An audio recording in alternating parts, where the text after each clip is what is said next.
এই মুহূর্তে ব্রেকিং খবর, ফের উত্তপ্ত হয়ে উঠল আমতলী এলাকার ১৯ নম্বর কেন্দ্র। গোলাঘাটি এলাকার ৩৪ ও ৩৫ নম্বর বুথে সংঘর্ষের অভিযোগ ঘিরে চাঞ্চল্য ছড়িয়েছে। অভিযোগ, তিপ্রামথা দলের কর্মীদের হাতে মারধরের শিকার হন বিজেপির পোলিং এজেন্ট উত্তম দেববর্মা ও অশোক কুমার চিরাং। গুরুতর আহত অবস্থায় তাদের দ্রুত বিশ্রামগঞ্জ হাসপাতালে নিয়ে যাওয়া হয়। ঘটনাটি ঘটে পাথালিয়াঘাট হাই স্কুলের বুথ সেন্টারে।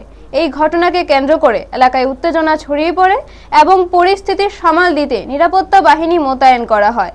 বর্তমানে আহতদের চিকিৎসা চলছে এবং এলাকায় নজরদারি বাড়ানো হয়েছে বলে জানা গেছে।